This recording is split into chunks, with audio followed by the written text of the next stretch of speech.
Assalamualaikum warahmatullahi wabarakatuh.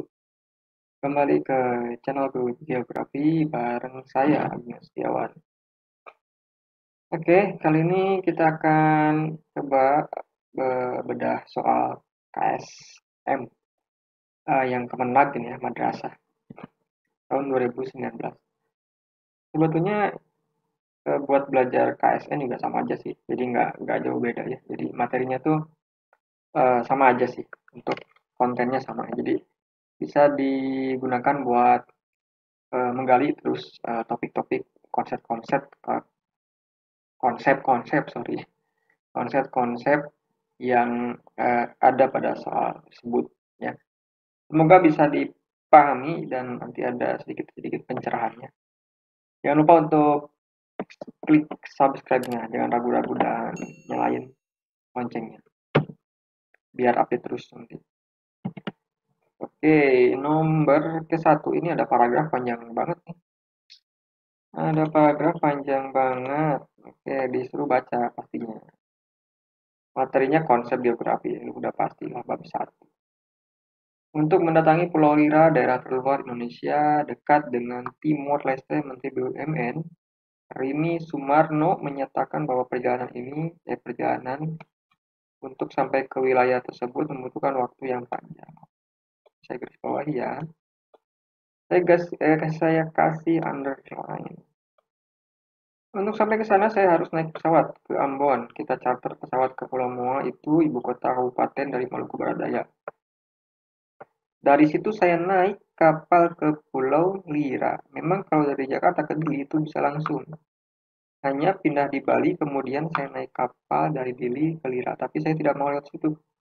Kita harus lewat perairan kita sendiri, dan di situ belum pernah ada pejabat tinggi yang ke sana. Dan belum ada sentuhan ekonomi. Ungkap ini di kantornya. Oke, ini sumbernya ini. Ditanya konsep geografi yang sesuai dengan paragraf di atas. Kayaknya mungkin bisa ketebak ya kalau udah sering apalagi lihat video-video saya di bab konsep geografi ya, video saya cek aja tuh di atas. Itu kayaknya pasti udah jago lah. Mana jawabannya nih, jarak atau jangkauan, morfologi atau lokasi? Kalau sudah saya underline kayaknya tahu lah jawabannya, pasti jawabannya inilah ya, kejangkauan. Ini kan semuanya memperlihatkan suatu cerita mengenai aksesibilitas sebuah pulau ya, Pulau Lira. Nah, daerah terluar Indonesia 3T, daerah 3T terdepan, terluar, terapa itu gitu. Ya, ini yang dekat Timor Leste. Ini keterjangkauan, ini udah ada kata kuncinya nih. Ya, jadi pastikan kalian itu memang belajar mengidentifikasi kata kunci ya. Kalau misalkan diminta mencari konsep, geografi, prinsip, pendekatan gitu ya. Itu caranya. Nah, ini kalian pokoknya dikuasai, udah ada kan di video saya ya, di YouTube ini juga ada. Semuanya udah, ini ada 10 konsep geografi, ikatan geografi Indonesia. Tinggal dicari kata kuncinya ya. Yang punya dua ini kan relatif, absolut kan lokasi sama jarak aja. Sisanya yang lain tinggal dicari kata kuncinya. Keterjangkauan itu apa? Pola, morfologi, interaksi, nilai guna, aglomerasi, diferensiasi, asosiasi, ada semua. Dibuka lagi ya di YouTube saya yakin mudah. Insya Allah untuk penjelasan yang saya berikan mudah dipahami. Tidak tidak susah, saya sesuaikan dengan kondisi siswa umur belasan. Oke ya, ini dipahami sendiri jadi ya. Tadi model soalnya kayak gitu, paragraf diminta kesimpulan gitu ya. Itu literasi. Jadi harus banyak berlatih gitu, banyak membaca, cari kata kuncinya. Nomor kedua, ini apa ini? Biosfer. Berdasarkan pendekatan biogeografi, keanekaragaman hayati di Indonesia dibagi menjadi apa? Oriental, Australia, Indomalaya, Australia, Benua Asia, Australia, Dangkalan Sunda, Dangkalan Sahul. Oke. Kata kuncinya biogeografi, berarti sudah ada sebuah batas ya. Bio tuh ya makhluk hidup ya. Ini bab dinamika biosfer. Kayaknya bisa jawab deh. Jadi intinya fauna flora Indonesia itu terbagi menjadi eh, apa gitu, wilayah apa dan apa gitu. Itu kali ya. Coba jawabannya apa? Ini biogeografi ya. Jadi sudah ada nama khususnya, berarti kan di ilmu ininya, biogeografinya, istilahnya apa? Jawabannya adalah yang A. Nah, ini. Jangan sampai nanti yang ketukar antara Dangkalan Sunda, Dangkalan Sau. Ini kan Dangkalan Sunda, Dangkalan Sau itu kan nama sebuah daratan luas dulu ya, bukan zona biogeografinya. Ini Dangkalan Sunda itu dulu memang wilayah barat Indonesia itu Jawa, Sumatera, Borneo, Kalimantan itu satu ya. Australia dan Papua satu karena dulu es belum mencair ketika zaman air Pleistosen ya kalau nggak salah. Pleistosen itu mencair kemudian tergenang. Makanya ini laut dangkal kan. Kedalamannya kan paling berapa ya? Maksimal 200-300 meter mungkin. Nah ini biogeografi itu berarti sudah ada zonasinya. Nah ini ada yang tiga batas nih. Ini fauna oriental, ini fauna Australia. Yang ini tuh fauna peralihan. Nah, kalian pahami juga ya batas Wales. Wales itu kalau barat dengan tengah. Weber itu membatasi tengah dengan timur. Lydekker itu apa ini? Weber ini tengah dengan eh, timur tapi bukan Papua ya. Nah, ada Lydekker itu antara Maluku dengan Papua. Jadi dibagi dua, ada yang timur itu yang Maluku, ada yang Papua. Kalian coba dicek lagi nih. Jadi tadi jangan kebalik. Jadi yang dimaksud paparan Sunda, paparan Sau itu daratannya, bukan zona biogeografinya. Kalau zona biogeografinya itu yang Wales, ingat aja ya, yang Oriental dan Australian gitu ya. Yang iya yang Wales yang ada Palearktik, Nearktik gitu ya. Silakan dicek lagi. Neotropik, Ethiopia gitu ya. Oke ya. Jadi ini tadi ya ini Oriental Australian gitu ya. Oke, nomor 3 tokoh geografi beraliran posibilisme. Oke, ini geografi, sejarah geografi ya, perkembangan geografi. Darwin, Ritter, Russell, Vidal de la Blanche, Thomas Malthus. Oke. Ini harus paham dulu ada dua aliran kan ya dalam perkembangan itu.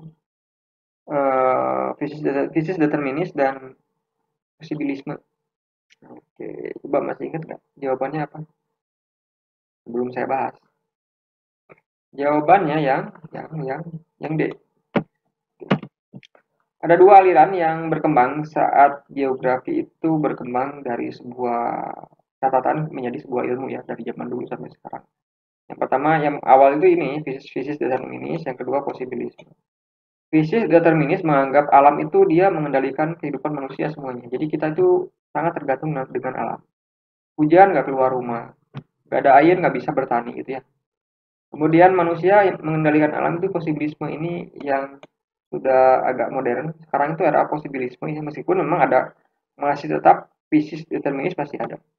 Tapi kita dengan akal pikiran kecanggihan teknologi kita itu sekarang jadi main ecological dominan ya. Manusia itu makhluk yang mendominasi di dalam ekosistem. Makanya ya jangan heran ketika banyak yang rusak ya si lingkungan itu karena kita sekarang gara-gara ini sebetulnya posibilisme.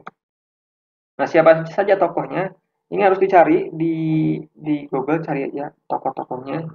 Yang fisis determinis itu proponya itu Russell ya. Jadi kalau ada yang nanti Frederick Rad, sorry ya pakai mouse. Frederick Russell itu fisis determinis ya. Kemudian Darwin itu fisis determinis. Yang positivisme itu yang pasti tidak ada lablas tadi ya. Itu yang dari Prancis. Itu fisis posibilisme. Kemudian ada Huntington ya, kemudian von Richthofen itu posibilisme ya. Jadi memang ini harus dicari. Ya, tapi kata kuncinya itu kalau ada Russell itu fisis determinis, kalau ada Blache tidak ada Laplace itu pelopornya posibilisme. Nah, yang ahli-ahli lainnya itu ada silakan dicari. Ya. Itu pendukungnya siapa? Pendukung Russell siapa? Ya, pendukungnya tidak ada Laplace itu siapa? Gitu. Nomor 4, elemen peta untuk membantu perhitungan luas adalah garis tepi skala, garis lintang skala, garis astronomi skala, garis bujur skala. Ini kayaknya bisa deh. Kalau kita mau menghitung Kalau kita mau menghitung luas sebuah area pada peta, apa yang dibutuhkan? Semuanya pasti ada skala ya. Ini kan ada skala semua. Nah, tinggal yang mana nih yang awalnya ini? Jawabannya adalah yang C ya pasti. Garis tepi bukanlah masa garis tepi gitu kan. Garis lintang, garis bujur dua-duanya itu garis astronomis gitu kan. Ya. Nah, ini ya, ini garis lintang yang horizontal, ini yang vertikal bujur itu garis ya garis bujur ya garis bujur gitu.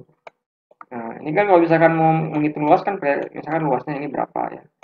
Nah, dikalikan dengan pastinya skalanya ini. Jadi skala dan garis astronomis untuk menghitung luas ya, jarak luas itu. Bukan hanya garis bujur aja, bukan hanya garis lintang aja, dua-duanya. Oke, itu konsep dasar peta dan pemetaan, silakan dibaca lagi. Cara menghitung skala gimana gitu ya. Cara memperbesar skala gimana, memperkecil skala peta gitu. Silakan di otak-atik sendiri. Dengan teman-teman diskusi boleh, dengan guru boleh gitu ya. Oke, nomor 5, berapakah skala peta kontur di atas? 1 banding 100, 1000, 200, 1000, 300, 1000, 400.000. Ini sering sekali sih, saya juga sering ngajarin ke anak-anak, dan ini standar aja sih. Masih ingat rumusnya? Ayo, jawabannya apa? Rumus interval kontur CI sama dengan 1 per 2000 kan, dikali penyebut skala ya. Penyebut skala, ini sorry, PS penyebut skala. Ini tuh rumus standar kontur interval peta topografi di Indonesia. Ini CI-nya berapa? Kan tahu, tinggal lihat ya, ini kesini berapa. Ini kan teratur. 100 ya, 100, 200, 300, 400, 500. Berarti 100 sama dengan 1 per 2000 dikali penyebut skala. Nah, tinggal pindah ruas aja. Ini tinggal ke sini kalikan kan, pindah ruas ya. 2000 kali 200 ya. Ya 200.000 lah. Masa jadi berapa? Sama dengan penyebut skala. Jadi ya sudah penyebut skalanya 200.000 gitu kan. Jawabannya yang gitu ya. Oke.